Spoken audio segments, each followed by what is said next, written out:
जय हिंद, नमस्कार दोस्तों, आप सबों का स्वागत करता हूं आपके अपने यूट्यूब चैनल जय साबदे यूट्यूब चैनल कोचिंग सेंटर। दोस्तों, आज जो हम टॉपिक लेकर आए हैं, यह टॉपिक क्लास 10 और 12 के बच्चों के लिए बहुत ही बेस्ट होने वाला है।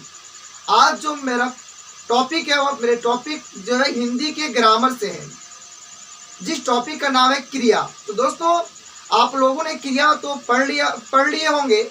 आज जो हम फिर बात करेंगे ऐसे टॉपिक पर बात करेंगे, ऐसे बिंदु पर बात करेंगे जिससे एग्जाम में आपका प्रश्न 100% लड़े। तो चलिए दोस्तों, बिना लेट किए हुए शुरू करते हैं आज के टॉपिक को। तो आज का टॉपिक दोस्तों क्रिया। तो पहले जानेंगे क्रिया क्या है। तो क्रिया जिन शब्दों से किसी कार्य का करना या होना समझ में आता है उसे क्रिया कहते हैं। यानी दोस्तों, अगर कोई काम के करने या होने का समझ आता है या बोध होता है उसे क्रिया कहते हैं। क्रिया का सारा मतलब काम, क्रिया मतलब काम, जिससे किसी काम का बोध होता है वही क्रिया है। जैसे खाना, पीना, उठना, बैठना, सोना, जागना, रोना। कोई कहता है कि तुम रो रहा है, कोई काम नहीं, लेकिन जो रोता है, रोना भी एक क्रिया है। ओके दोस्तों, क्रिया के बाद आता है धातु। धातु दोस्तों, धातु से प्रश्न बहुत ही कम पूछे जाते हैं, लेकिन हम लोग धातु भी देख लेते हैं। जिस मूल शब्द में विकार होने से क्रिया बनती है उसे धातु कहते हैं। यानी दोस्तों, मूल शब्द में विकार उत्पन्न होने से क्रिया बनता है। जैसे पढ़, लिख, जा आदि। जैसे पढ़ से पढ़ना, लिख से लिखना, जा से जाना आदि। तीसरा क्वेश्चन, धातु के कितने भेद हैं? तो धातु के 2 भेद हैं। पहला मूल धातु, दूसरा जोगी धातु। क्रिया को कितने आधार पर बांटा गया है? अब दोस्तों, जो क्रिया है, क्रिया को मुख्यतः 3 आधार पर बांटा गया है। पहला कर्म के आधार पर, दूसरा संरचना के आधार पर, और तीसरा जो है काल के आधार पर। हिंदी व्याकरण में मूल रूप से क्रिया के कितने भेद हैं? लेकिन दोस्तों, जब हम हिंदी व्याकरण पढ़ते हैं, आपका जो क्लास 10 का जो सिलेबस है उसमें हमें क्रिया के मुख्य रूप से 2 ही भेद पढ़ने को मिलता है। पहला सकर्मक क्रिया और दूसरा अकर्मक क्रिया। तो दोस्तों, सकर्मक क्रिया क्या है और अकर्मक क्रिया क्या है, चलिए हम लोग इसको जानते हैं। चलिए दोस्तों, अब हम लोग देखेंगे कि सकर्मक क्रिया किसे कहते हैं। तो सकर्मक क्रिया क्या है दोस्तों? वह क्रिया जिसका फल या प्रभाव किसी दूसरी वस्तु या व्यक्ति अर्थात कर्म पर पड़े उसे सकर्मक क्रिया कहते हैं। और दोस्तों, इसमें आपने क्या समझा? वह क्रिया, मान लो कोई क्रिया, कोई काम है जिसका फल या प्रभाव किसी दूसरी वस्तु या व्यक्ति अर्थात कर्म पर पड़े, यानी कर्म पर पड़ता है, उसे सकर्मक क्रिया कहते हैं। जैसे राम आम खाता है, सीता गीत गा रही है आदि। इसके बाद अकर्मक क्रिया किसे कहते हैं?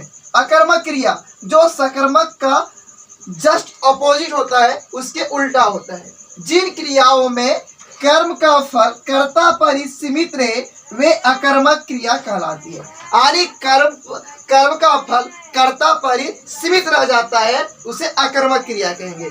जैसे बच्चे सो रहे हैं, पक्षी उड़ रहे हैं। तो ये दोस्तों अपना क्रिया का कुछ बेसिक हुआ था। अब दोस्तों, जो क्लास 10 में जो प्रश्न पूछे जाते हैं उस पर बात करेंगे।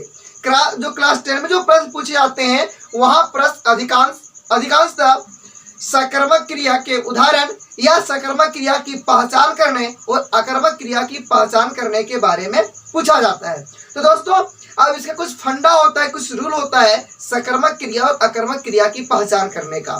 तो दोस्तों, अब जो हम अगले जो देखेंगे कुछ ही सेकंड में हम लोग देखने वाले हैं कि सकर्मक क्रिया और अकर्मक क्रिया की पहचान किस प्रकार करेंगे। तो दोस्तों, आगे बढ़ने से एक बात आप ध्यान से सुनिएगा। अगर दोस्तों आप हमारे चैनल पर अभी अगर नए हैं और अगर आप इस तरह का वीडियो और भी पाना चाहते हैं, किसी एग्जाम को लेकर कोई अपडेट लेना चाहते हैं, किसी प्रश्न का जवाब चाहते हैं, किसी डाउट को क्लियर करना चाहते हैं, तो आगे बढ़ने से पहले आपके मोबाइल में सब्सक्राइब के ऑप्शन पर जाइए और सब्सक्राइब को क्लिक कीजिए, आने कि हमारे चैनल को आप सब्सक्राइब करके बेल आइकन जरूर दबा दें। तो चलिए दोस्तों, अब देखते हैं पहचानने का नियम। तो सकर्मक और अकर्मक क्रियाओं की पहचान के नियम। क्या, किसे या किसको, यानी प्रश्न करना है क्या, किसे या किसको। अगर ये तीनों प्रश्न करते हैं और प्रश्न का अगर जवाब मिल जाता है तो वह वाक्य सकर्मक क्रिया में होता है। हाँ, आप ही से बोल रहे हैं, ध्यान से सुनिएगा।